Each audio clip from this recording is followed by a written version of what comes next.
Bonjour tout le monde, bienvenue sur la chaîne pour le deuxième épisode du Mercato. Aujourd'hui, on va parler de Pierre-Emerick Aubameyang parce que voilà, il y a plusieurs sources qui s'accordent, dont la Provence, qui s'accordent voilà, à nous sortir que Aubameyang ne serait plus olympien la saison prochaine. Il aurait même déjà choisi son futur club. Ça, j'ai un petit peu du mal à y croire. Maintenant, je pense qu'un départ est vraiment pas impossible. Donc voilà, on va essayer de voir ça un petit peu dans la peau d'Aubameyang et dans la peau du club, de l'Olympique de Marseille. Est-ce que c'est vraiment si négatif? Voilà, on va aborder ça tranquillement. On va commencer directement. Euh, pour remettre les choses dans leur contexte, Pierre-Emerick Aubameyang, déjà, c'est 16 buts en Ligue 1, 8 passes décisives, 24 contributions décisives. Voilà, c'est le deuxième meilleur contributeur derrière Kylian Mbappé. Voilà, un grand monsieur de cette OM, de cette saison. Il est en train de battre le record de Drogba au niveau contribution aussi. Franchement, qu'est-ce que vous voulez faire de plus? Parce qu'il y a, voilà, il y a bien sûr les statistiques en Ligue Europa qui s'ajoutent à ça. Des buts archi importants. Le record, de toute façon, de buts en Ligue Europa. Des buts archi importants, comme j'ai dit. Voilà, l'Ajax, il nous remet dans le match. Le Shakhtar, voilà, pareil. Ouais, franchement, ça a été clairement un des acteurs majeurs de l'Olympique de Marseille cette saison. Le problème, c'est il a manqué des acteurs derrière lui, des acteurs un petit peu secondaires. Parce que, ouais, par exemple, en Ligue 1, je crois qu'il a 16 buts et derrière, le deuxième meilleur buteur, il y a 3 4 je sais plus. Enfin, en tout cas, c'est dans ces eaux-là. Donc, voilà, c'est dire l'influence qu'il a sur cette équipe. Et tout ça avec 4 coachs, si on compte l'intérim d'Abardonado, avec une préparation un petit peu tronquée, voilà, avec Marcelinho, on sait que ça n'a pas travaillé énormément. Pour un joueur qui base quand même un petit peu son jeu sur le physique, sur la capacité d'accélération, même si c'est pas mal adapté cette saison, je le trouve vraiment intéressant. Euh, je trouve qu'il a vraiment, même devant le but, il est devenu vraiment chirurgical. Et voilà, c'est très très intéressant, même s'il était déjà avant avec voilà, l'époque du Barça par exemple. Mais cette saison, voilà, j'ai l'occasion de le voir vraiment tous les week-ends, ça m'a vraiment sauté aux yeux, quoi. Donc voilà, vraiment un acteur majeur de cette saison malgré toutes les difficultés. Sans lui, je ne sais pas où on en serait. Maintenant, voilà. Côté club, je trouve que il est vraiment pas, enfin, il est pas irremplaçable. Voilà, quand il y a eu le départ de Alexis Sanchez, j'étais premier à pleurer et à chouiner, hein, clairement. Mais au final, voilà, on l'a très bien remplacé par Aubameyang, dans un style totalement différent, peut-être un peu plus adapté à ce que demandait Marcelinho. Là, voilà, il y a forcément un nouveau coach qui va arriver. Donc, bah, est-ce que voilà, Aubameyang, ça va être aussi dans voilà, est-ce que ça va être adapté à ce nouveau système? Forcément, la question va se poser. Euh, le départ peut-être coïnciderait aussi avec bah, justement voilà, le fait que Longoria aurait un accord avec un coach, peut-être, je sais pas. Euh, Maintenant, voilà, il y a quand même, je pense, une dimension économique qui rentre dans la danse. C'est le meilleur salaire du club. Je n'ai pas le salaire exact, mais c'est un joli petit salaire.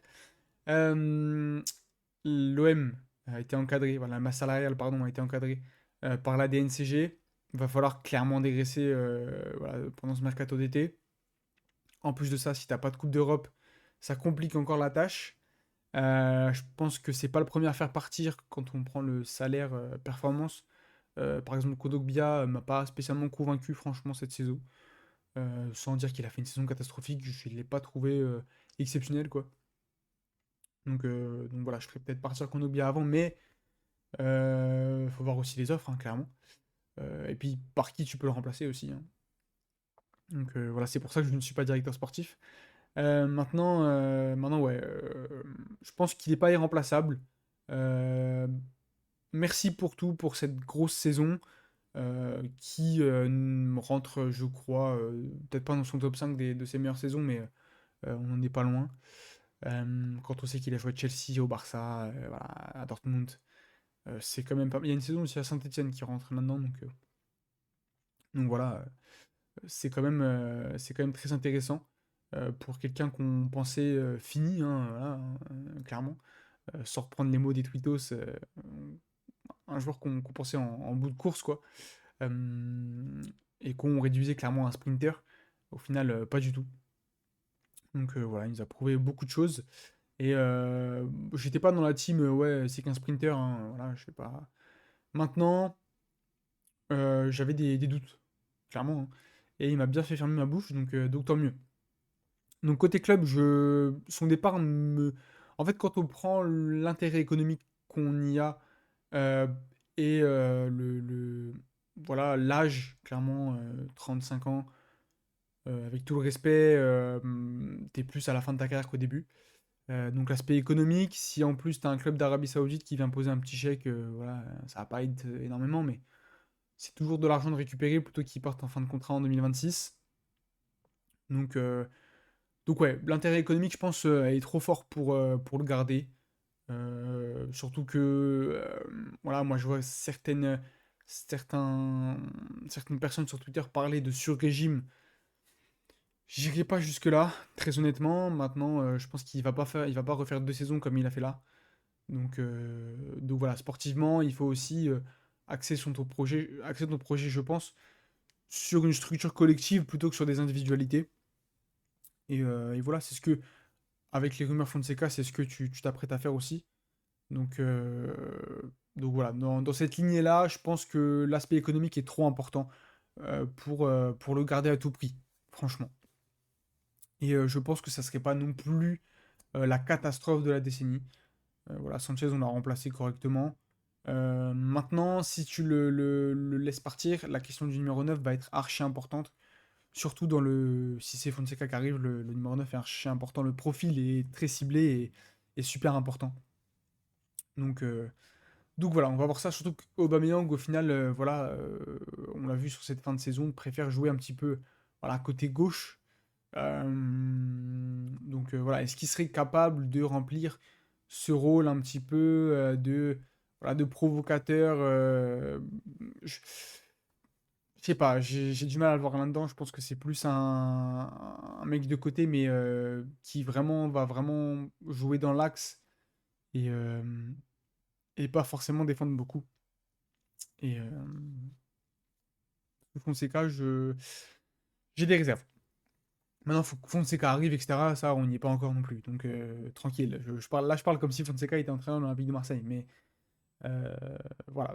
Tout ça pour dire qu'il faudra voir aussi avec le futur coach. Maintenant, côté Aubameyang, bon, je sais pas trop comment me positionner, très honnêtement, parce que voilà, l'Olympique de Marseille, t'as fait une belle saison. Maintenant, t'as quand même été sifflé, hein, voilà, on va être honnête. Même si il y a pas des raisons parce que le début de saison d'Aubameyang est pas dingue clairement et au vu de son statut on s'attendait à mieux. Mais de là à le siffler avec voilà, on sait qu'il faut une petite période d'adaptabilité etc. Donc de là à le siffler je sais pas. Mais voilà, ça n'a pas été toujours tout rose. Il y a peut-être la possibilité aussi de prendre un chèque en Arabie Saoudite. Franchement, à 35 ans, voilà. Après, ça dépend comment lui se sent aussi physiquement. Mais bon, pour Aubameyang, ça serait pas non plus, je pense, la catastrophe de la décennie. De toute façon, il va forcément retrouver un truc. En sortant de cette saison, il va forcément retrouver un projet, c'est sûr. Il y aura, je pense, des offres, clairement. Que ce soit en Arabie Saoudite ou en Europe, d'ailleurs, hein. Je pense même qu'en Europe, il peut encore rendre quelques services, hein, franchement, à certains clubs. En Ligue 1, je pense que le salaire est trop élevé, mais voilà, quelques clubs en Bundesliga, par exemple, je pense il peut rendre quelques services. Donc, euh, donc voilà, pour moi, c'est vraiment pas une catastrophe. De là à dire qu'il faut s'en séparer, j'irai peut-être pas non plus jusque-là. J'irai pas forcer son départ. Mais franchement, s'il y a une offre qui est raisonnable, je le lâche tous les jours. Je pense que ça va dans l'intérêt du club et ça va pas contre l'intérêt d'Aubameyang, très, très franchement. Donc, euh, donc voilà, je pense qu'on a été plutôt clair, plutôt complet. On a abordé les deux visions des choses. Voilà, c'est intéressant d'avoir l'avis d'un supporter. Maintenant, voilà, n'hésitez pas, si vous n'êtes pas supporter de l'Olympique de Marseille, à donner votre avis, parce que ça peut être aussi intéressant d'avoir un regard extérieur. Et voilà, comme d'habitude, le petit like, l'abonnement, pour suivre un petit peu la suite des événements. Avec cette fin de saison en Ligue 1, il y a aussi un petit peu de Liga qui arrive. Donc voilà. En tout cas, moi, je vous dis bah, à la prochaine. Cette semaine, ça va arriver vite. Salut.